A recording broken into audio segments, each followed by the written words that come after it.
Maraming OFW ang nagtatanong at nag-aalala kung totoo daw ba na kailangan na ng PCR test kapag uuwi sa Pilipinas. Ang sagot guys ay wala namang pagbabago sa mga requirements pauwi sa Pilipinas, lalo na para sa mga Pilipino at sa mga OFW.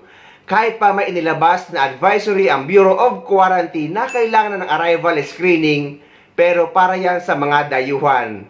Pero sa ating mga Pilipino at mga OFW ay passport, ticket at e-travel arrival card lang ang kailangan nyo kapag uuwi tayo sa bansa natin.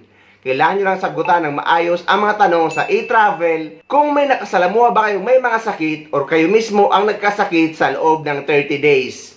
Pero bukod doon ay wala nang iba. Naka-heightened alert ang Bureau of Quarantine para bantayan ang mga papasok sa Pilipinas sa gitna ng pagtaas ng mga kaso ng flirt COVID-19 variant sa ibang bansa. Kaugnay po niyan, makakausap natin si DOH spokesperson Albert Domingo. Magandang hapon po, Asek Domingo. Hi, magandang hapon, Ruth, at magandang hapon sa lahat ng ating nanonood at nakikinig.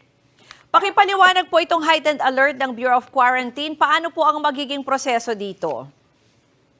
Yes, thank you, Ruth. No, ang heightened alert ng ating Bureau of Quarantine is ibig sabihin, mas pinaiigting nila yung mga screening procedures. But the requirements are still the same. Wala tayong dagdag na form, wala tayong dagdag na proseso. Ibig sabihin lang po, mas mapagmatsyag ang ating mga quarantine officers sa mga sagot doon sa mga tanong po na hinihingi doon sa e-travel na ating questionnaires bago po tayo biyahe.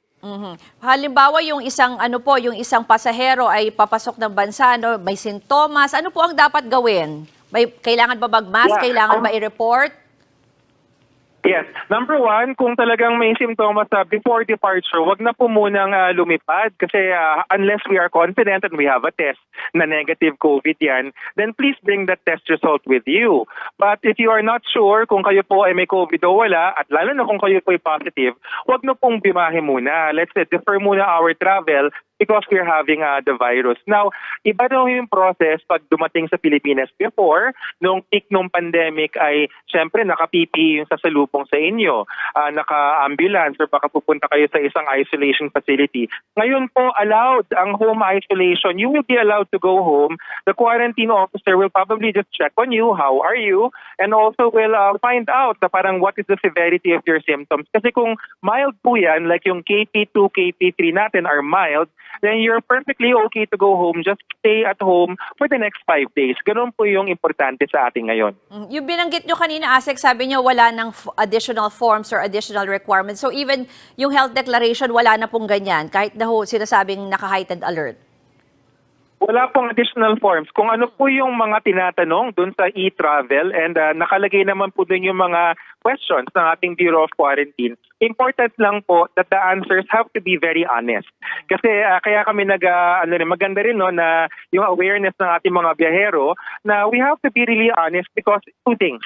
If you're arriving in the Philippines and you misdeclare, that could be a violation.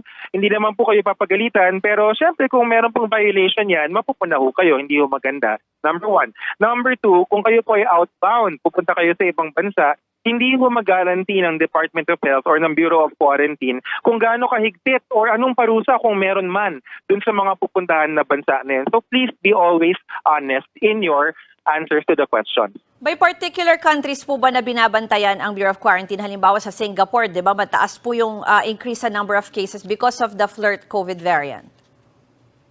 That's a good question. We don't have a particular list. So alam ng lahat na yung Singapore nag-self-declare sila na tumaas ngayong number nila of cases. But that doesn't mean that there will be a discrimination against people coming from or going to Singapore. The idea here is ang lahat ng ating mga passengers, inbound or outbound, tinitignan po ng ating Bureau of Quarantine for the symptoms and the history of COVID-19. Meron na po bang na-monitor na cases? Possible po ba na meron na dito nitong flirt COVID variant? Yes, it is possible. We are actually waiting on the results of a sequencing for around 200 to 300 samples na nakapila na po sa ating Philippine Genome Center. Pero Ruth, sabi nga namin, whatever the result is, whether it's KP2, KP3, or it's another variant ganyan, the protocols, the processes are still the same. And the fact that we're looking at our hospitals at hindi tumataas yung occupancy rate ng mga severe COVID cases, ibig sabihin, mild lang talaga siya. In fact, kahit malaman natin na KP2, KP3, it doesn't change what we're doing now. Isa lang pong lilinawin ko, Asek, kasi yung iba pong infectious disease experts, they're saying na baka wala na daw pong effect yung mga vaccine. Ano po ba ang posisyon dito ng DOH, dito sa ganitong klase ng variants? And also, in other countries like Singapore, may advice po na kung vulnerable or seniors ay pwede na pong magpa-booster. Ano po ang dapat gawin pagdating dito sa vaccine? Well, tama yung sinabi ng ating expert na yun at actually kasama namin siya sa meeting kahapon. But there is this concept of residual immunity, meaning if you got your vaccines, yung primary series at yung booster natin, that's still better than not being vaccinated at all. Yun pong ating mga mutations dun sa KP2 and KP3 variants, very specific siya, kaya nga siya tinawag na flirt. Which, by the way, we don't want to use the term flirt kasi parang informal term siya eh. But if you must know, the FL stands for 2 amino acids, the RT, another 2 amino acids na nagpalit sila dun sa mutation. The COVID virus is not dependent on those 2 positions alone. Nakikita pa rin ng ating immune system yung ibang bahagi ng COVID virus at nalalabanan pa rin siya. Hindi lang kasing bisa nung panahon na original strain pa yung ating nilalabanan. So, malinaw guys na wala namang pagbabago sa mga requirements pauwi sa Pilipinas. Dahil ang arrival screening ay para lamang yan sa mga visitor o mga dayuhan na bibisita sa bansa natin. At hindi rin requirements sa mga Pilipino, lalong-lalo sa mga OFW, ang PCR test kapag uuwi sa Pilipinas.